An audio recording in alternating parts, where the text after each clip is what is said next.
এই সুদখোর ইউনূস শুধু বাংলাদেশের সার্বভৌমত্বের বিরুদ্ধে ষড়যন্ত্র করে নাই, সে গোটা ধর্মকে বিনষ্ট করার জন্য সে শুকরের গোশত আমদানির লাইসেন্স দিয়ে দিয়েছে।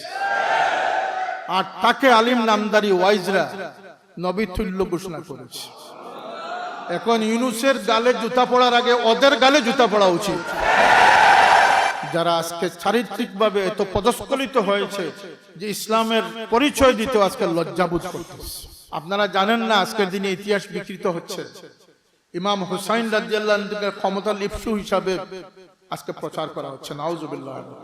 ইমাম সাহেবগণ আছেন, মুবাল্লিগগণ আছেন, মুদাররিসগণ আছেন, শিক্ষকবৃন্দ আছেন, উলামায়ে কেরাম আছেন, হেসে খেলে জীবন নিয়ে আল্লাহর দরবারে গিয়ে মুখ দেখাতে পারবেন না।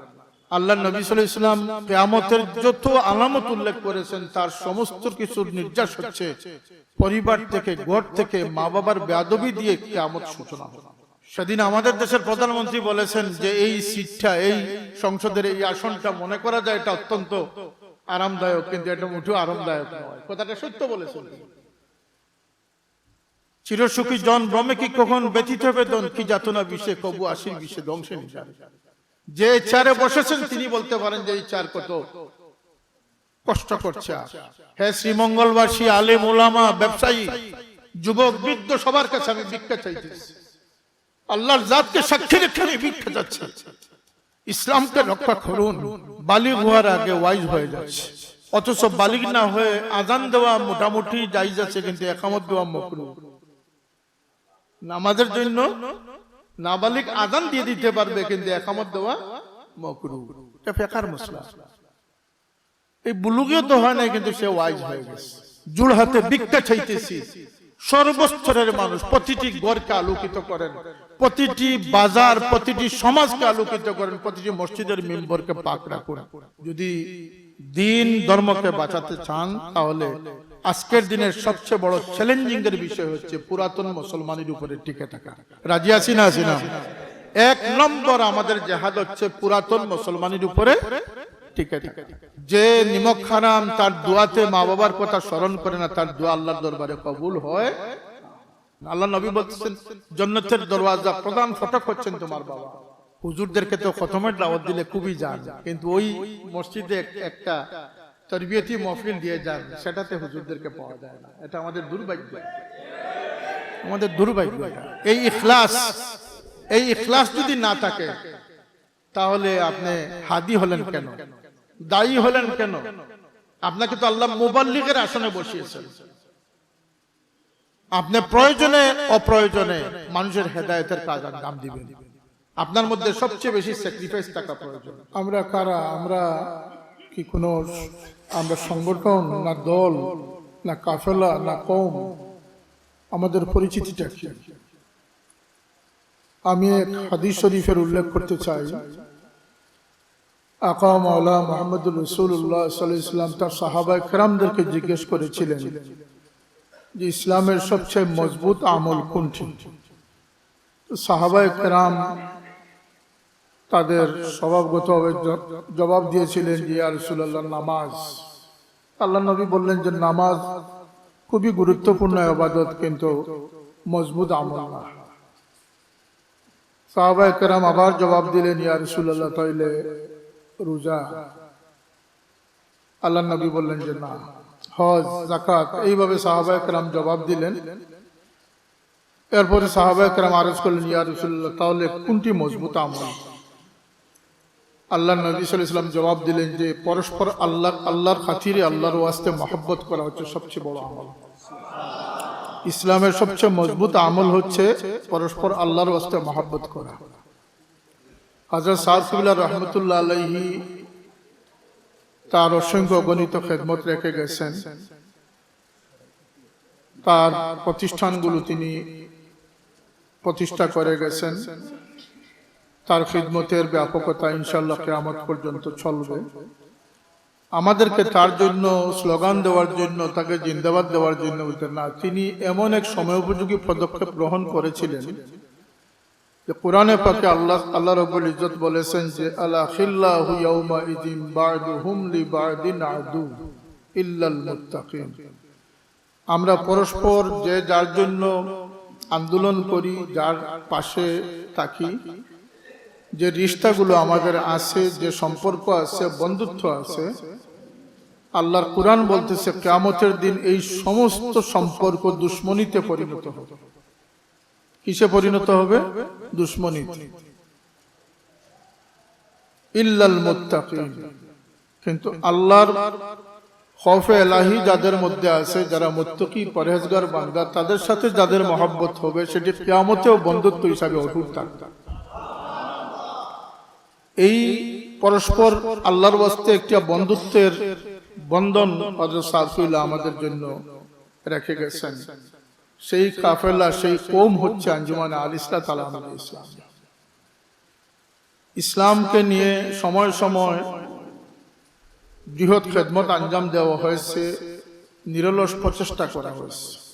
মর্দে মুজাহিদিনরা ইসলামের পক্ষে হাল জান্ডাকে বুলন্দ করেছিলেন বলেই ইসলাম আমাদের পর্যন্ত এসে পৌঁছেছে।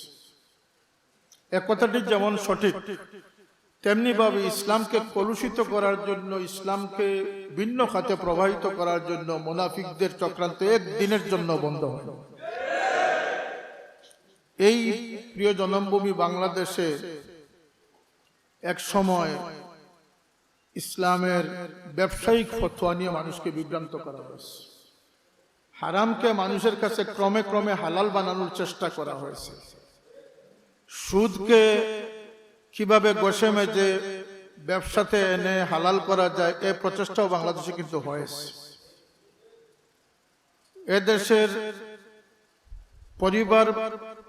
পরিবারের যে শৃঙ্খলাবোধ আছে সেটাকে বিনষ্ট করার জন্য মা বাবা থেকে সন্তানকে ছিনতাই করা হয়েছে।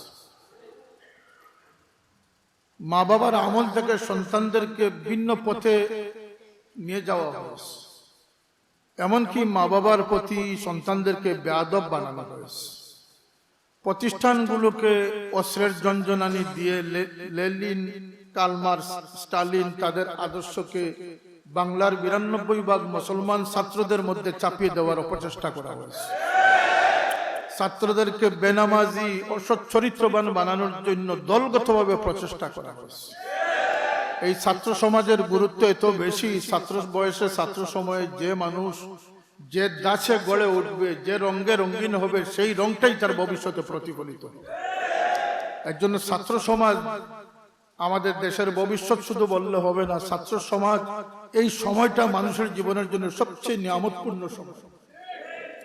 এই সময় যে ভালো সহবত পেয়েছে, যে আদবী হয়েছে, নীতিবান হয়েছে, সচ্চরিত্রবান হয়েছে, সে সারা জীবন সচ্চরিত্রবান থাকা সম্ভব হয়েছে।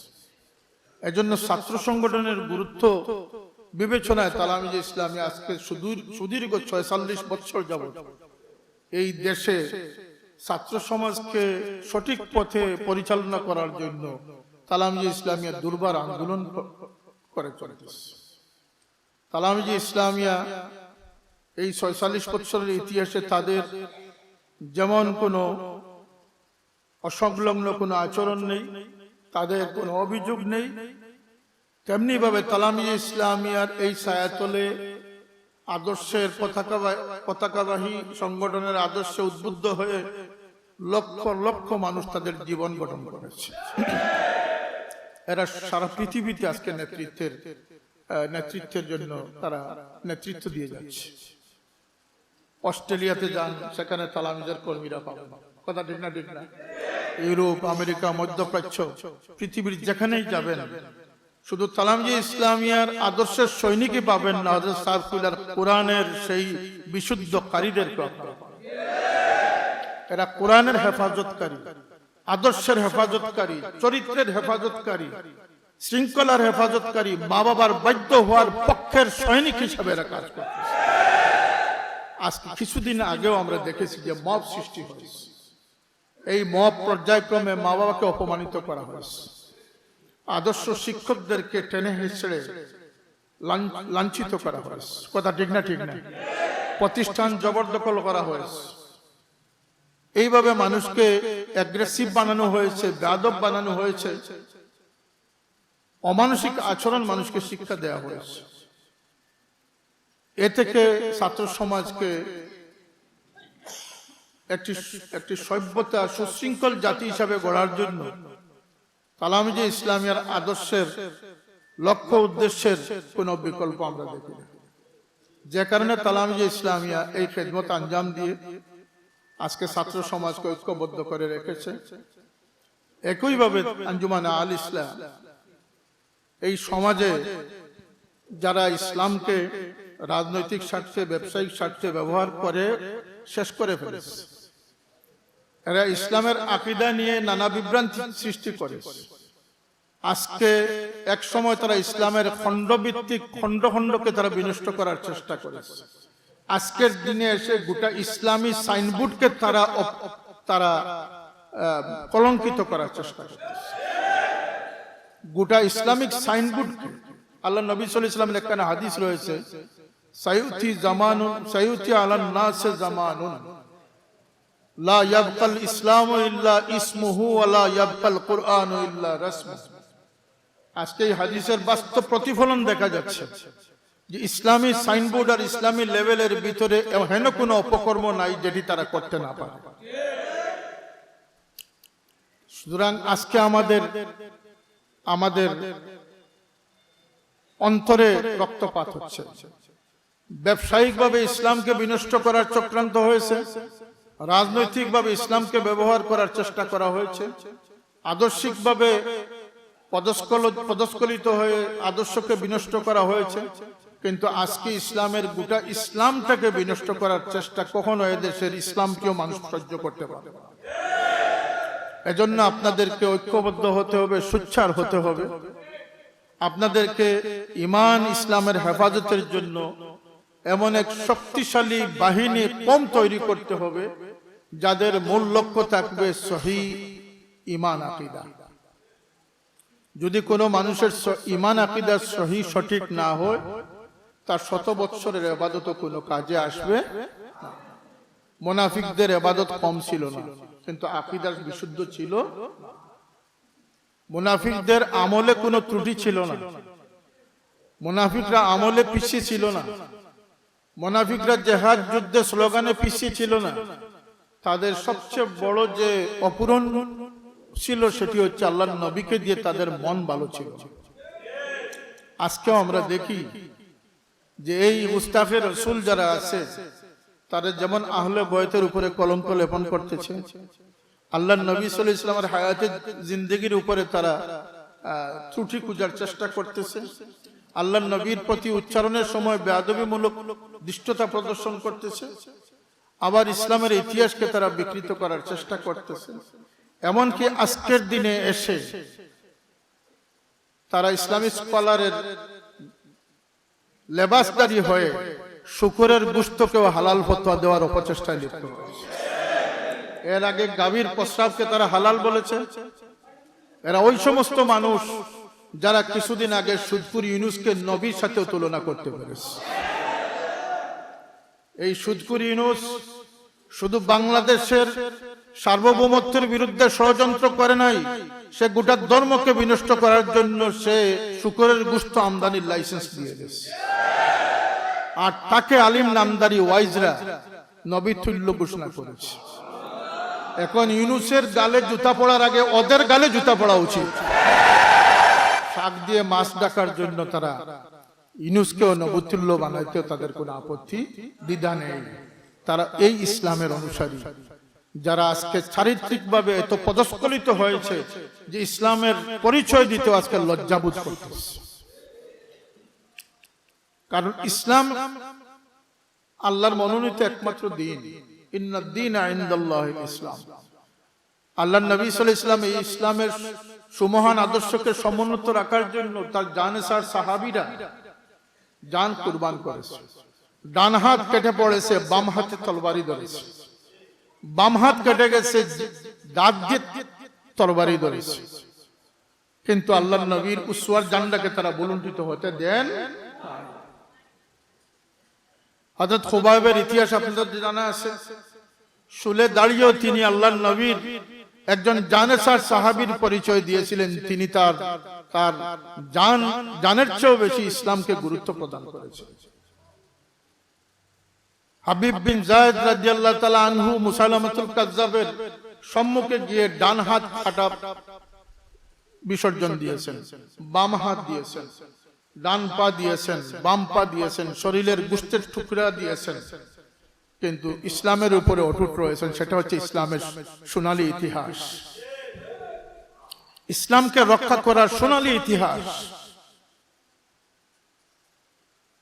ইমাম বুখারী রাহমাতুল্লাহ আলাইহি নদীপথের সফরে হাজারো স্বর্ণমুদ্রা তার সাথে সংরক্ষিত ছিল, হাজারো স্বর্ণমুদ্রা, কয়েকশো কোটি টাকার সম্পত্তি তার সাথে ছিল।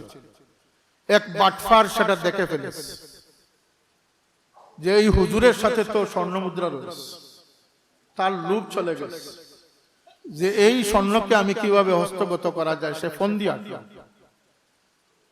নদীর সফর, জাহাজের সফর, ডেকের মধ্যে বিছনা দিয়ে জাহাজের মধ্যে মানুষ চলাচল করতো আগের সময়। সে এক সময় একটা অজুহাত তৈরি করলো, সে চিৎকার চেঁচামেচি শুরু করলো যে আমার 1000 দিনার হেরে গেছে। সকলের দৃষ্টি আকর্ষণ করলো, জাহাজের মধ্যে হইচই পড়ে গেল যে 1000 দিরহাম হেরে গেছে, এটা তো কোনো সাধারণ কথা নয়। সবাই ছুটে আসলো, জাহাজের নাবিকরা আসলেন, দায়িত্বশীলরা আসলেন। ইমাম বুখারী রাহমাতুল্লাহ আলাইহি, যিনি ওই কিতাব তাসনিফ করেছেন, তিনি ওই কিতাবের মুসন্নিফ ছিলেন, সংকলক ছিলেন, যে কিতাব আসহুল কিতাবে কুতুবে কিতাবিল্লাহি তাআলা, আল্লাহর কিতাবের পরে পৃথিবীর সর্ব বিশুদ্ধ কিতাবের নাম হচ্ছে আস-সাহিহুল বুখারী। সেই কিতাব যিনি রচনা করেছেন, তিনি দেখলেন যে এই 1000 দিরহাম তো আমার কাছে রয়েছে, সুতরাং যখন তল্লাশি হবে তখন তো আমার কাছেই এটা পাওয়া যাবে। কথা বুঝে এসেছে আপনাদের? তো এই 1000 দিরহাম আমার জন্য কাল হয়ে দাঁড়াবে। তিনি তার 1000 দিরহাম চুপিসারে তিনি নদীতে ফেলে দিলেন। যখন তল্লাশি শুরু হলো, তাকেই মানুষ সন্দেহ করলো, যেহেতু তিনি নিকটবর্তী। তার শরীরের সর্বত্র তল্লাশি করা হলো, কোনো দিরহাম পাওয়া গেল, দিনার পাওয়া গেল না। সবাই যার যার চলে গেল। যে লোকটি দাবিদার হয়েছিল তাকে মানুষ দোষারোপ করলো যে তুমি মিয়া খামোখা তুমি এই অভিযোগ উত্থাপন করেছো, তোমার 1000 দিনার তো কেউ নেয় নাই। পরক্ষণে সেই ইমাম বুখারী রাহমাতুল্লাহ আলাইহি বলল যে হুজুর, আপনার কাছে কি 1000 দিরহাম ছিল না? তিনি বললেন হ্যাঁ ছিল, সেটির জন্য আমার লোভ হয়েছিল, কিন্তু তল্লাশি তো সেটি পাওয়া গেল না। তিনি বললেন শোনো, তোমার হই হুল্লোড় দেখেই আমি বুঝে ফেলেছি যে তুমি আমাকে বেকায়দায় ফেলার চেষ্টা করতেছো, আর আমি আমার 1000 দিরহামের মায়া ত্যাগ করেছি, আমি সাগরে সেটা ফেলে ফেলেছি। আফসোস, সাগরে ফেললেন কেন? যদি রাখতেন তাহলে না আপনি অর্ধেক নিতেন, আমি অর্ধেক নিতাম, দুইজনই লাভবান হইতাম, কম্প্রোমাইজ হয়ে যেত।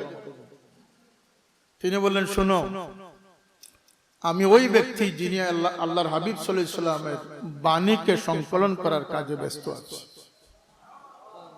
যদি আজকে তোমার মিথ্যা অভিযোগে আমি অভিযুক্ত হয়ে যাই, তাহলে কিয়ামত পর্যন্ত আমার এই বিশুদ্ধতার ক্ষেত্রে মানুষের সন্দেহ সংশয় সৃষ্টি হয়ে যাবে। আমি আমার এই প্রচেষ্টাকে যেন কিয়ামত পর্যন্ত কেউ সন্দেহেতে না আনতে পারে, এই বুখারী রচনার জন্য তিনি 16 বছর আল্লাহর হাবিব সাল্লাল্লাহু আলাইহি ওয়াসাল্লামের কদমের কিনারে বসেছিলেন। তিনি মদিনায় তৈবাতে ধ্যানমগ্ন থাকতেন। তিনি প্রতিটি হাদিস সংগ্রহের পরে তিনি গোসল করতেন, নামাজ পড়তেন, তিনি মুরাকাবা করতেন। আল্লাহর নবীর ইশারা পাওয়ার পরে তিনি এটাকে স্থান দিতেন। তিনি 6 লক্ষ হাদিসের হাফিজ ছিলেন। কত লক্ষ? 6 লক্ষ হাদিসের হাফিজ ছিলেন। কিন্তু বুখারী শরীফের তাকরার সহ তিনি 7275টি হাদিস তিনি সংকলন করেছেন। 6 লক্ষ হাদিসের মধ্যে তার হাদিস গ্রন্থে হাদিসের স্থান হয়েছে মাত্র 7275।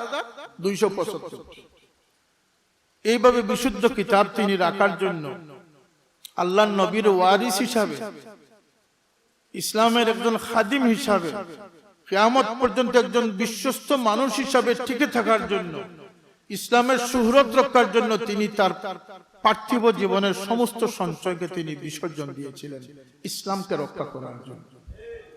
আপনারা জানেন না, আজকের দিনে ইতিহাস বিকৃত হচ্ছে। ইমাম হুসাইন রাদিয়াল্লাহু আনহুকে ক্ষমতা লিপ্সু হিসাবে আজকে প্রচার করা হচ্ছে, নাউজুবিল্লাহ। ইমাম হুসাইনের পরিস্থিতিটা ছিল, একদিকে তার নানা জানের সেই আদর্শিত ইসলাম, সাহাবায়ে কেরামের অনুসৃত ইসলাম, আরেকদিকে দুনিয়াদার, চরিত্রহীন, ফাসিক ফাজির ইয়াজিদের মতো লোকদের বানোয়াট ইসলাম। দুই ইসলামের মধ্যে যখন দ্বিধাদ্বন্দ্ব সৃষ্টি হয়েছিল, ইমাম হুসাইন আল্লাহর নবীর সত্য ইসলামের পক্ষ অবলম্বন করেছিলেন এবং সেজন্য তিনি ইয়াজিদের সাথে কম্প্রোমাইজ করতে যান নাই। তিনি হাত দিলে তার গর্দন বেঁচে যেত, কিন্তু তিনি হাত দেন নাই, তার গর্দন দিয়েছেন। ইসলামকে রক্ষার জন্য যুগে যুগে কুরবানি আছে না নাই? 100টা ইতিহাস আমি এখানে বসে বলতে পারি। সেই সময় সেই ধৈর্য আপনাদের হবে না। শুধুমাত্র এটুকু বললাম যে ইসলাম আমাদের কাছে দুশ্মনী মুক্ত অবস্থায় আসে নাই। ইসলামের যেদিন গারে হেরার মধ্যে জবলে নূরে যেদিন ইকরা বিস্মি রাব্বিকাল্লাযী খালাক প্রথম ওহী নাজিল হয়েছিল, সেদিন থেকে নিয়ে আজ অবধি এবং কিয়ামত পর্যন্ত ইসলামের সঠিক দ্বারার পিছনে দুশ্মনী 1 সেকেন্ডের জন্য বন্ধ হয় নাই, হবেও না। কথা আমরা বিশ্বাস করি না? ইহুদিরা মাদ্রাসা প্রতিষ্ঠা করে আলিম বানিয়ে ইমামতির দায়িত্বে ইহুদিদেরকে তারা প্রতিষ্ঠিত করেছে। বাংলাদেশের উত্তরবঙ্গে দীর্ঘ যুগ যুগ ইমামতি করার পরে ধরা পড়েছে সে খ্রিস্টান মানুষ। কথা ঠিক না? সুতরাং আমাদের সতর্ক থাকার প্রয়োজন আছে না নাই? দুর্গমগিরি কান্তার মরু দুস্তর পারাপার লঙ্ঘিতে হবে রাত্রি নিশীথে যাত্রীরা হুঁশিয়ার। আমার বাবার কথা ধরুন। আমার বাবা যদি এমনি এমনি আপুস করে চলতেন, ফুলতলি সাহেব আরো বেশি সমাদৃত হওয়ার সুযোগ ছিল না? কথা বলেন, সুযোগ ছিল না? কিন্তু কোরআনের হরফ আমরা খুঁজে পেতাম না। সম্মিলিত প্রচেষ্টা হয়েছিল কোরআনের হরফকে পরিবর্তন করার জন্য, দাদকে জাদে পরিণত করার জন্য। আমার বাবা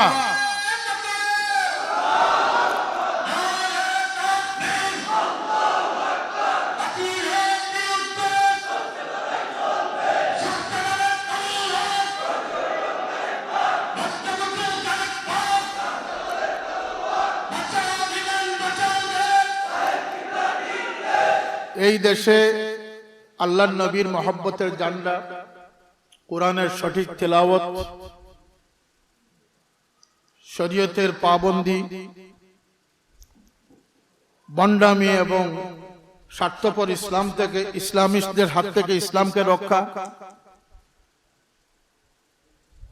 সত্যিকার অর্থে বুজুর্গানে কেরামদের অনুসরণে দ্বীনের খেদমত আঞ্জাম দেওয়ার যে ক্ষুদ্র প্রয়াস হযরত সাফিউল্লাহ রাহমাতুল্লাহ আলাইহি আঞ্জাম দিয়েছেন, যদি এই সময়ে তিনি মুজাদ্দিদের ভূমিকা অবতীর্ণ না হতেন, তাহলে আজকে হয়তো আল্লাহর নবীর মহব্বতের আশিকানদের এই বাগান তৈরি হতো না।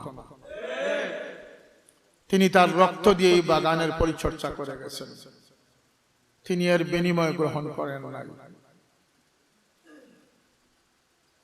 তিনি তার জীবদ্দশায় আমাদেরকে এমন তলকিন দিয়ে গেছেন যাতে আমাদেরকে মুনাফিকের আকীদা আমাদের ঈমান বিনষ্ট করতে না পারে।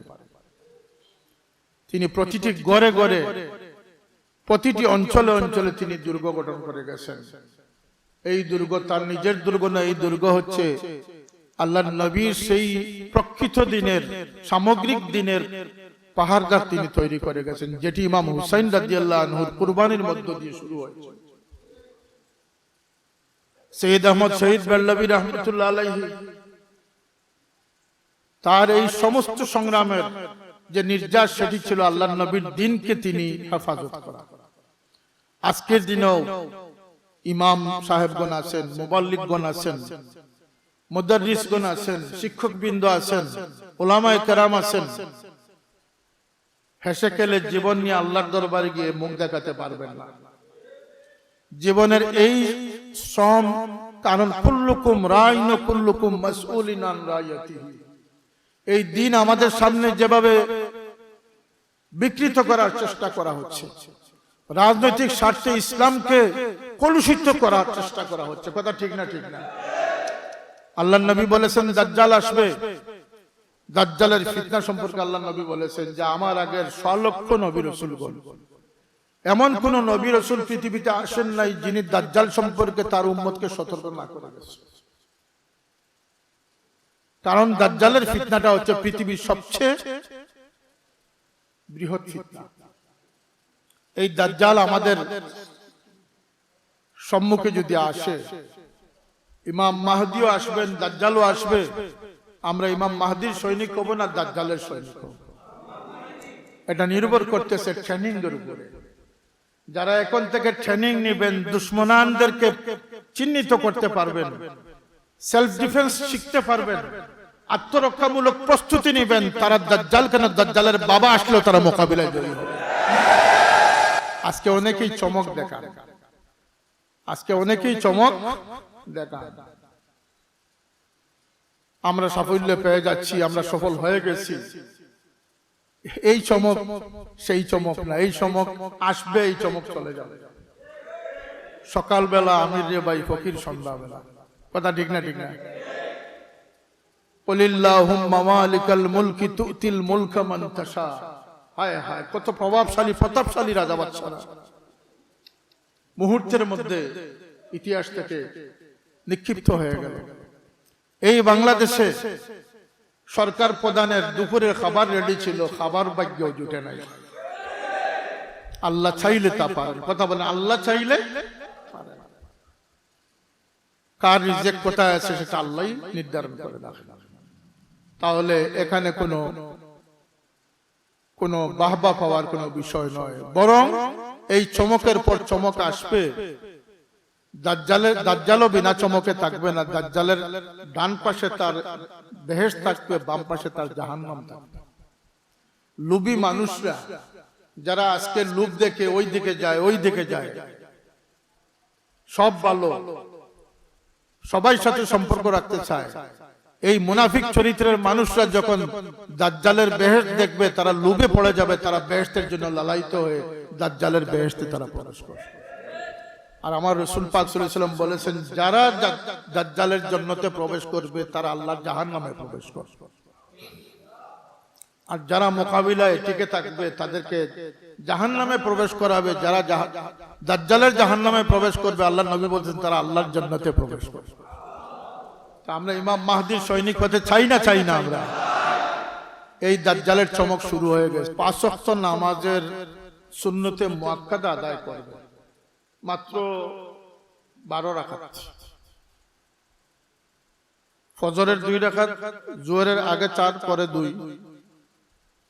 মাগরিবের 2, এশার 2, সুন্নতে মুআক্কাদা, যেগুলোতে আমাদেরকে আজকের এই এজিদের দুরাচাররা, দাজ্জালের অগ্রসৈনিকরা আজকে আমাদেরকে এই নামাজটুকু পড়তে আমাদেরকে বাধাগ্রস্ত করতেছে। রমজানের দিনে তারাবি পড়তে আমাদেরকে বাধাগ্রস্ত করতেছে। রোজার ইফতার, সেহরি ইফতারের সময়সূচিতে আমাদের বিভ্রান্তি সৃষ্টি করতেছে, কথা ঠিক না? ঠিক না? তারা ওই সমস্ত মুসলমান নামদারি যারা আমাদের ঈমান আমলকে ধ্বংস করবার চেষ্টা করতেছে। সুতরাং এই আল্লাহর নবী সাল্লাল্লাহু আলাইহি ওয়াসাল্লাম বলতেছেন, এই সুন্নতে মুআক্কাদা যারা পড়বে, ইচ্ছাকৃতভাবে তরক করবে না, আল্লাহর হাবিব বশারত দিয়েছেন, সুসংবাদ দিয়েছেন যে তাদের জন্য জান্নাত ওয়াজিব হয়ে যাবে। হযরত সারফিল আমাদেরকে কি শুধু স্লোগান এবং আমাদের জজবাত সৃষ্টি করেছেন, না আমাদেরকে আমলের তলকিন দিয়েছেন? কথা বলেন, আমলের তলকিন দিয়েছেন না দিয়েছেন? কোন বেআমলি ফুলতলি সাহেবের মুহিব্বিনদের অন্তর্ভুক্ত হতে পারবে। 2 নম্বর হচ্ছে আমাদের ঈমান আকীদার পরে হচ্ছে আমাদের সহিহ আমল। আমাদেরকে রোজা পালন করতে হবে, হজ যাকাত আঞ্জাম দিতে হবে, আমাদেরকে নামাজ, 5 ওয়াক্তের নামাজ সুষ্ঠু সুন্দরভাবে পড়তে হবে। 3 নম্বর হচ্ছে আখলাকে হাসানা, উত্তম চরিত্র। আমরা এত বেশি স্রোতের দ্বারা প্রবাহিত হয়ে যাচ্ছি যে আমাদের বিবেকও হেরে যাচ্ছে। মা বাবার দায়িত্ববোধ আমাদের থেকে চলে যাচ্ছে। আল্লাহর নবী সাল্লাল্লাহু আলাইহি ওয়াসাল্লাম কিয়ামতের যত আলামত উল্লেখ করেছেন তার সমস্ত কিছুর নির্যাস হচ্ছে পরিবার থেকে, ঘর থেকে, মা বাবার বেয়াদবি দিয়ে কিয়ামত সূচনা হবে। ওয়াক্কা উম্মাহু ওয়া আদনা সাদিকাহু ওয়া আখশা।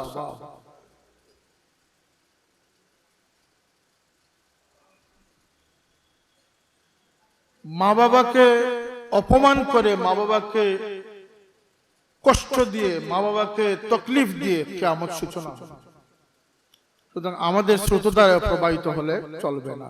আমি সংক্ষেপে যে অনুরোধ করতে চাই সেটি হচ্ছে যে এই সমাজ থেকে, এই সমাজের যে দুরবস্থা সৃষ্টি হয়েছে, হয়তো আপনি এই সমাজের দুরবস্থা দূর করার জন্য অগ্রসর হবেন, নচেত আপনি এক পায়ে দাঁড়িয়ে থেকে এই স্রোতধারা থেকে নিজেকে রক্ষা করবেন। ন্যূনতম এই যোগ্যতা আপনার প্রয়োজন আছে না? কথা বুঝেছেন? কিন্তু আমরা তো মনে করি যে আমরা সেই মর্দে মুজাহিদিনদের উত্তরসূরি।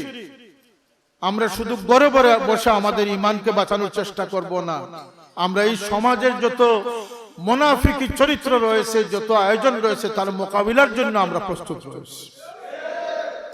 আমি আপনাদের কাছে এই প্রত্যাশাটাই করি যে প্রত্যেকটা অঞ্চল ভিত্তিক আহলে সুন্নাতুল জামাতের দুর্গ গঠন করুন। প্রতিটি প্রতিষ্ঠানে আদবি আখলাকি তালামিজ কর্মীদের দ্বারা প্রতিটি প্রতিষ্ঠানকে হেফাজত করুন। প্রতিটি শিক্ষাঙ্গনকে পবিত্র রাখার চেষ্টা করুন। প্রতিটি ঘরে মা বাবার আশা আকাঙ্ক্ষার প্রতিফলন ঘটাবার চেষ্টা করুন। কারণ মা বাবার আমাদের উপরে প্রত্যাশা রয়েছে, উস্তাদদের আমাদের উপরে প্রত্যাশা রয়েছে, আল্লাহর নবীর আমাদের উপরে প্রত্যাশা রয়েছে, আল্লাহর নবীর আমাদের উপরে প্রত্যাশা রয়েছে।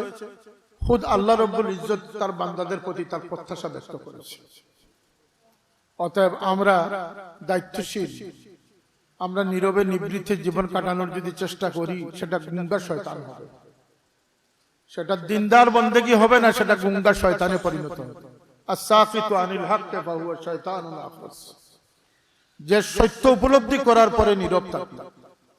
লিমা তাকুলুনা মা লা তাফআলুন ওয়া লা তালবিসুল হাক্কা বিল বাতিলি ওয়া তাকতুমুল হাক্কা ওয়া আনতুম তা'লামুন।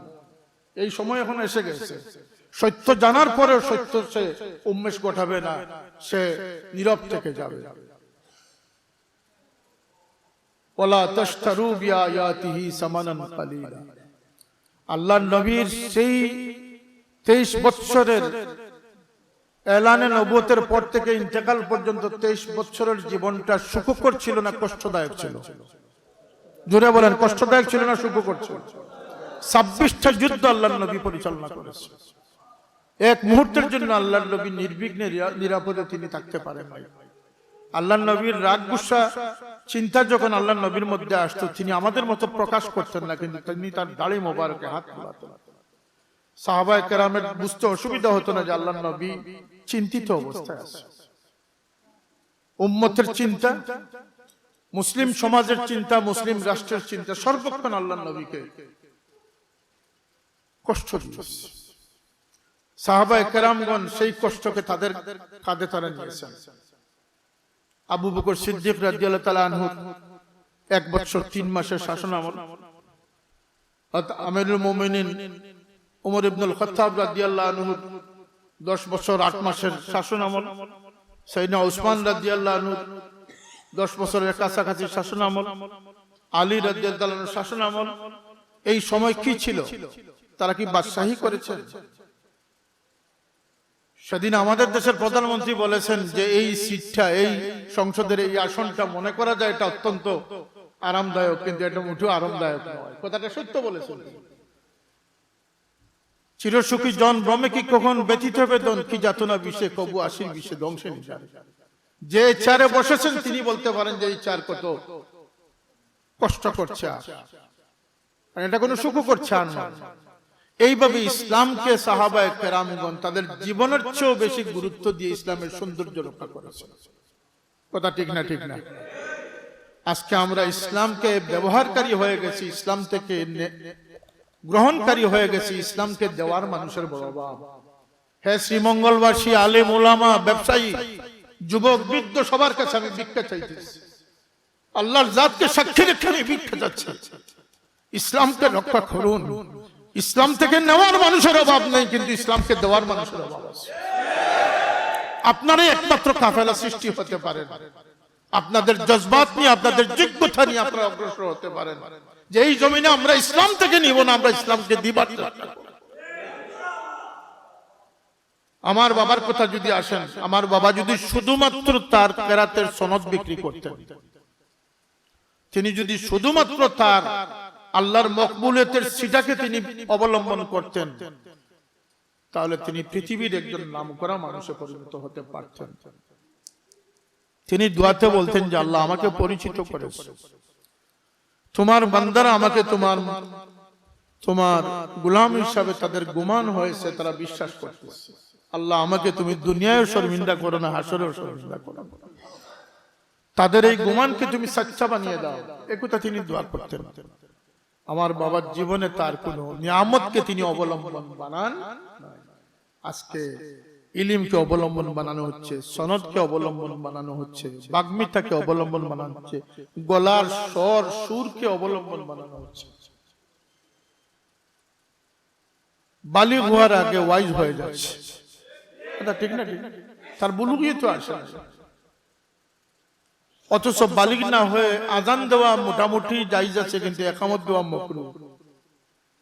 নামাজের জন্য নাবালিগ আজান দিয়ে দিতে পারবে, কিন্তু ইকামত দেওয়া মাকরুহ। এটা ফিকহের মাসলা। এই বুলুগিও তো হয় না, কিন্তু সে ওয়াইজ হয়ে গেছে, সে সেলিব্রিটি হয়ে গেছে। হ্যাঁ, তার সাথে ছবি তোলার জন্য আর তার অটোগ্রাফ নেওয়ার জন্য মানুষ ব্যস্ত। মানুষেরও যে কি পাগলামি মাথায় এসেছে, রুচিবোধ বলতে কোনো জিনিস নেই। একটা শয়তান যদি সরাসরি এসে সে সম্মুখীন হয়, তারও কিছু অনুসারী পাবে। এটাই হচ্ছে আমাদের বাংলাদেশ। 54 বছর যাবৎ আমরা রাজনৈতিক ব্যক্তিত্ব নয়, রাজনীতির এই গুলাটে পরিস্থিতিতে আমরা যেতে চাই না। কারণ রাজনীতি, আমাদের দেশের রাজনীতিতে যথেষ্ট নোংরামি রয়েছে। যারা ইসলাম নিয়ে রাজনীতি করতেছেন, তাদের কথায় কাজে তাদের চরিত্রে যে পদস্খলন হচ্ছে, তারা শুধু তারা পদস্খলিত হয়ে নিজেরা লজ্জিত হচ্ছে না, ইসলামকেও লজ্জিত করছে। এই দায়ভার কোন বিবেকবান মানুষ নিতে চাইবে না। আমি একদিন বলেছিলাম যে নিজে কলঙ্কিত হয়ে যাও, বংশকে কলঙ্কিত করো না। আর তোমার চেয়ে বংশের গুরুত্ব অনেক বেশি, দায়বদ্ধতা অনেক বড়। বংশ যদি কলঙ্ক করার প্রয়োজন হয় তবু করে নিও, কিন্তু কওমকে কলঙ্কিত করো না। আর কওমকেও যদি জলাঞ্জলি দেওয়ার সময় এসে যায় দিয়ে দিও, কিন্তু দিনকে জলাঞ্জলি দিও না। এটা ইসলামের ইতিহাস, এটা ইসলামের ইতিহাস। 3 দিনের বিবাহিত স্ত্রীকে তালাক দিয়েছেন কুতুবউদ্দিন বখতিয়ার কাকি রহমাতুল্লাহ, দিনের শুহরত রক্ষার জন্য, দিন বাঁচানোর জন্য,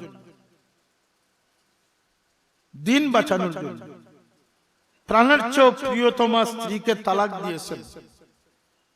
বাদশাহী ছেড়ে দিয়েছেন। কথা বলেন, বাদশাহী ছেড়ে দিয়েছেন দিন রক্ষার জন্য, ঈমান রক্ষার জন্য, আখিরাত বাঁচানোর জন্য। 3 বছরের মাথায়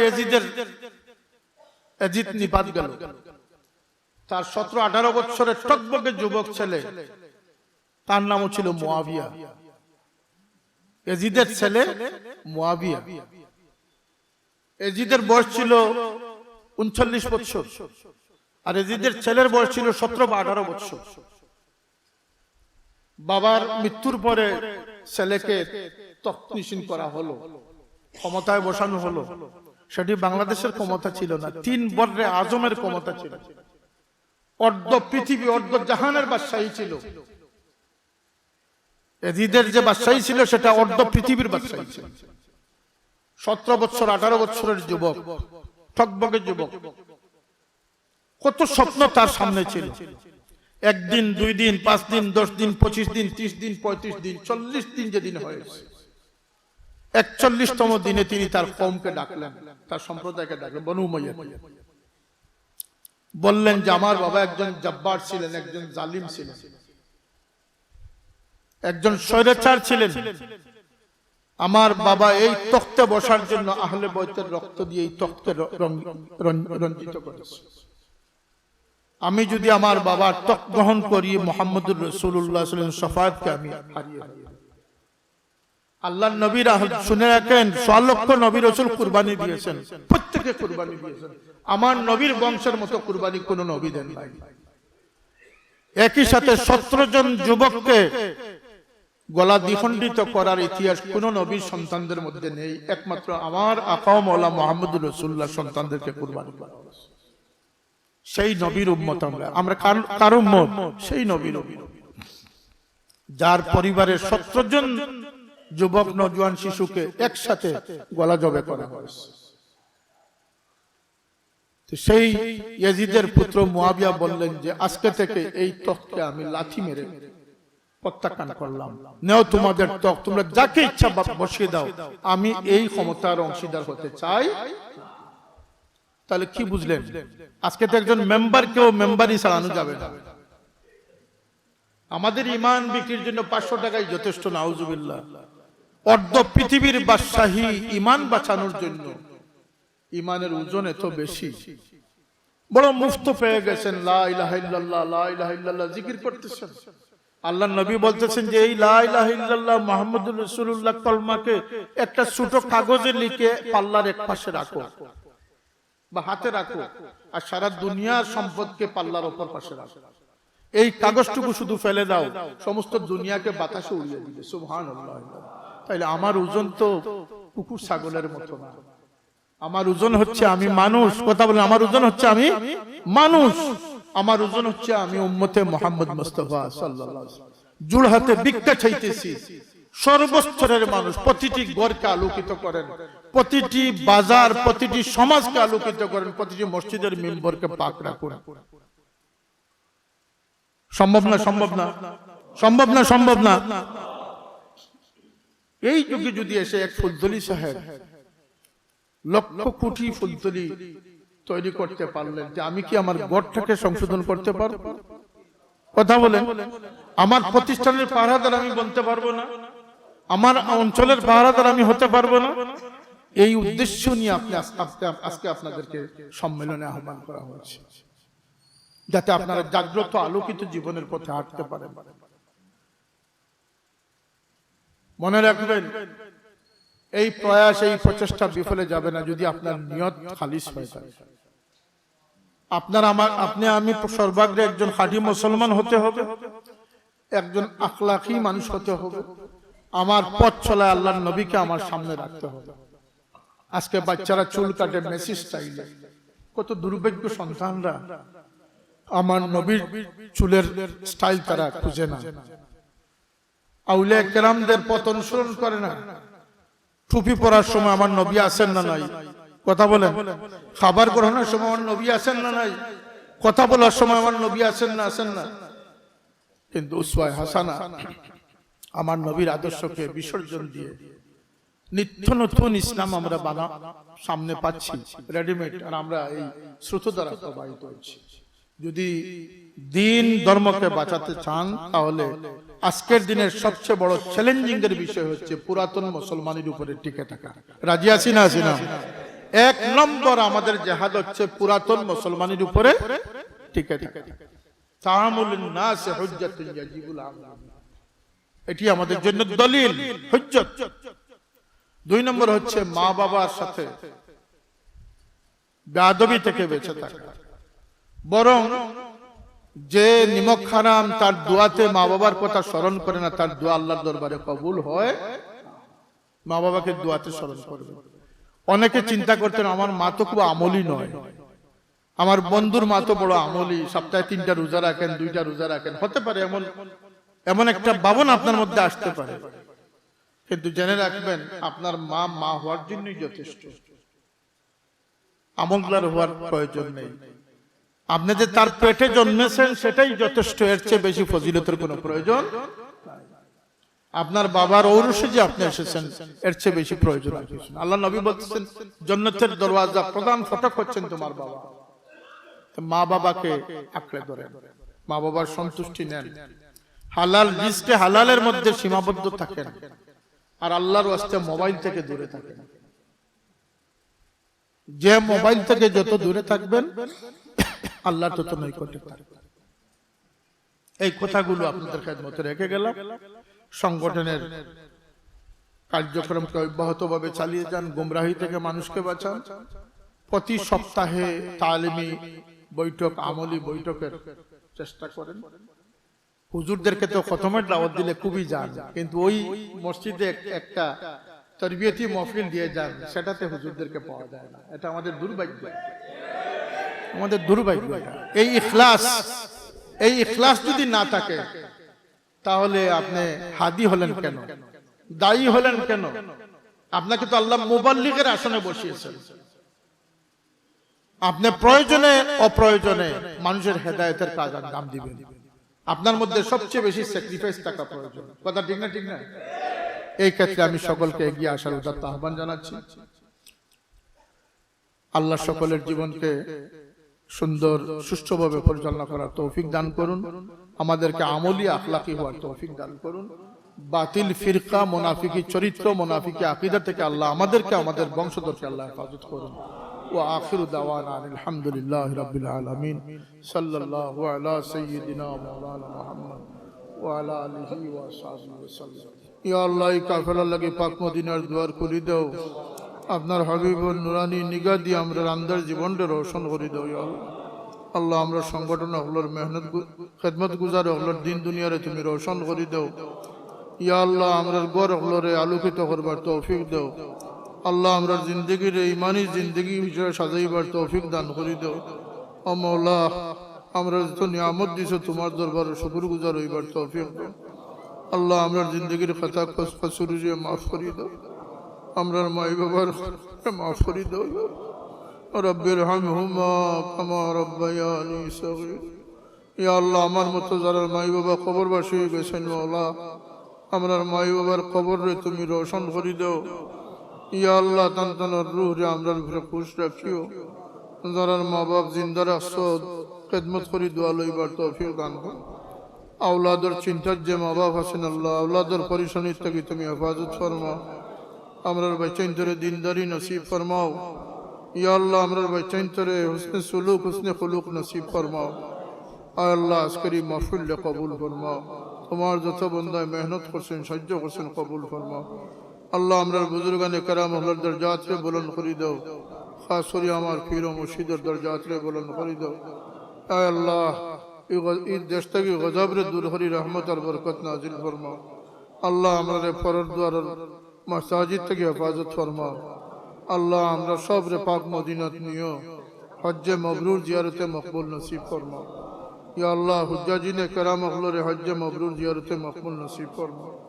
اللهم احفظنا من كل فتنة الدنيا وعذاب الآخرة. আল্লাহ, জিন্নাত ইনসানের দুঃখা দুশ্মনী থেকে আমরা হেফাজত ফরমাও। اللهم احسن عاقبتنا في الأمور كلها واجرنا من خزي الدنيا وعذاب الآخرة. আল্লাহ, আল্লাহ সমস্ত দুঃখা থেকে আমরা বাঁচাও। খাস করে ফিতনা বাতিল মতবাদ থেকে আমরা বাচ্চাদের হেফাজত ফরমাও। اللهم سهل لنا كل صعب بجاه نبيك سيدنا محمد صلى الله عليه وسلم. اللهم ثبت قدمنا يوم تزول فيه الأقدام.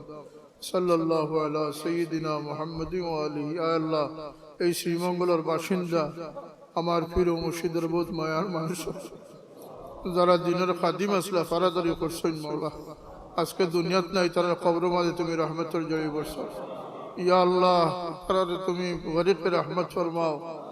যারা যে মুরব্বী হলের জিন্দা রাখছো, তারা হায়াতে তৈবা সেহতে কামিলা নসিব। আল্লাহ, ব্যবসায়ী বাইন তার ব্যবসার মাঝে খয়রে বরকত নাজিল ফরমাও। ঘরে বারে অশান্তি থেকে আমরা বাঁচাইয়া রাখো। সুবহান রাব্বিকা রাব্বিল ইজ্জাতি আম্মা ইয়াসিফুন ওয়া সালামুন আলাল মুরসালিন ওয়ালহামদুলিল্লাহি রাব্বিল আলামিন।